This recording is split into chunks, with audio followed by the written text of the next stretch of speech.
दोस्त, आज की इस वीडियो में हम स्वामी जी की लाइफ की 2 स्टोरी डिस्कस करेंगे।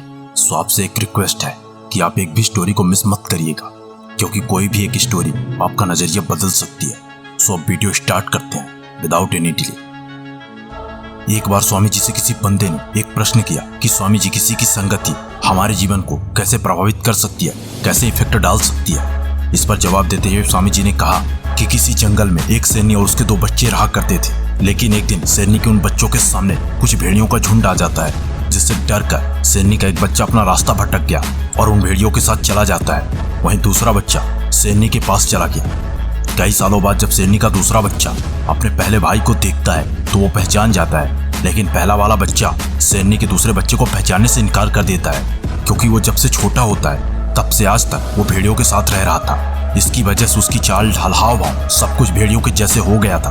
वो खुद को भी एक बहुत बड़ा शिकारी भेड़िया समझ रहा था। ना तो उसमें शेर वाला एटीट्यूड था और ना ही शेर वाली उसकी चाल थी। शेरनी के दूसरे बच्चे ने अपने भाई को समझाया और उसे एक नदी के पास लेकर आया। वहां उसको उसके परछाई से वाकिफ कराया, जिसे देखकर शेरनी का पहला बच्चा हैरान रह गया। उसका चेहरा सामने वाले शेर से मिलता जुलता था। उसे एहसास हो गया कि वो भी एक शेर है। वो गलत लोगों के संगत में रह रहा था, जिसकी वजह से उसकी आदतें भी गलत हो गई थी। बॉस, यही सेम स्टोरी हम सब पे अप्लाई होती है, क्योंकि हम में से कई सारे ऐसे बंदे हैं जो जिंदगी में बहुत कुछ कर सकते हैं, लेकिन उनकी संगति कुछ ऐसे बंदों के साथ होती है जो खुद कुछ नहीं करते और ना ही उन बंदों को कुछ करने देते हैं। बॉस, किसी कामयाब बंदे ने कहा कि अगर आप 4 कामयाब बंदों के साथ रहते हो तो 5वें कामयाब बंदे आप खुद बन जाओगे। ठीक इसी तरह अगर आप 4 नाकामयाब बंदों के साथ रहते हो तो 5वें नाकामयाब बंदे आप खुद होगे।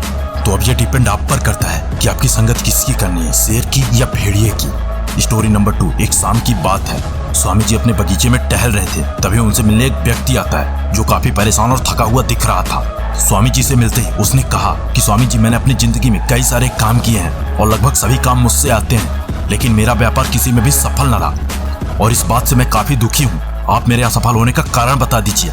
ऐसा क्या करूँ जिससे मैं अपनी जिंदगी को सफल बना सकूं, जिससे मैं अपना सफल जीवन व्यतीत कर सकूं। इस पर स्वामी जी ने मुस्कुराकर उत्तर दिया, आप मुझसे अगली सुबह मिलिए। अगली सुबह मैं आपको आपकी सफलता का रहस्य बताऊंगा। इस बात को सुनकर वो व्यक्ति काफी खुश हुआ और वहां से चला गया। सुबह जल्दी उठकर वो व्यक्ति बगीचे में पहुंच गया और स्वामी जी के आने का इंतजार करने लगा। स्वामी जी अपने टाइम पर बगीचे में पहुंचते हैं। स्वामी जी को बगीचे में आता देख वो व्यक्ति फिर से बहुत खुश था और अब उसे लग रहा था कि उसे सफलता का रहस्य मिल जाएगा। स्वामी जी के पास जाकर उसने फिर से एक प्रश्न किया कि स्वामी जी, कहाँ है मेरे सफलता का रहस्य। स्वामी जी ने मुस्कुराकर कहा कि आप इस बगीचे का सबसे सुंदर, सबसे सुगंधित पुष्प तोड़कर लाइए और ध्यान रहे आपको पूरे बगीचे में सिर्फ एक ही पुष्प तोड़ना है और आपको किसी भी पंक्ति में दोबारा नहीं जाना है। वो व्यक्ति बगीचे की पहली पंक्ति से स्टार्ट करता है, लेकिन वो आखिरी पंक्ति तक एक भी पुष्प तोड़ नहीं पाता और खाली हाथ ही वो स्वामी जी के पास आके खड़ा हो जाता है। खाली हाथ उसे देखकर स्वामी जी ने कहा कि आपकी असफलता का सबसे बड़ा रहस्य यही है कि आपका ध्यान कहीं एक जगह केंद्रित ही नहीं हो पाता, आप कहीं एक जगह टिक ही नहीं पाते। आप अच्छे की तलाश में आप बहुत अच्छे को खो देते हो। इस बात को सुनकर उसे समझ में आ गया कि वो व्यक्ति कहाँ गलती कर रहा था। दोस्त, ये दोनों स्टोरीज हमको ये सिखाती हैं कि अगर आपकी संगति किसी बुरे व्यक्ति के साथ है तो आपकी आदतें भी बुरी हो जाएंगी। ठीक इसी प्रकार अगर आप एक जगह पर केंद्रित नहीं रहते हैं, आपका ध्यान एक जगह पर केंद्रित नहीं होता है, तो आप अपनी जिंदगी में कभी भी सक्सेस नहीं हो पाओगे। इसीलिए अगर आपका कोई एक एम है तो उस पर आप केंद्रित हो जाइए। स्वामी जी ने ही कहा था कि एक विचार लो, उसे जानो, समझो, परखो और अगर वो समझ में आ जाए तो उसे अपनी जिंदगी बना लो।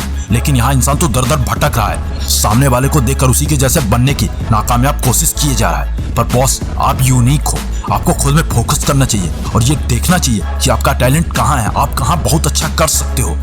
अगर ये वीडियो आपको पसंद आई तो वीडियो को लाइक, शेयर और चैनल को सब्सक्राइब कर लीजिएगा। और अगर आपको लगता है कि मैं इस वीडियो को पार्ट 2 बनाऊं तो कमेंट बॉक्स पर यस पार्ट 2 लिख दीजिएगा। मैं मिलूंगा आपसे नेक्स्ट वीडियो में। जय हिंद, जय भारत।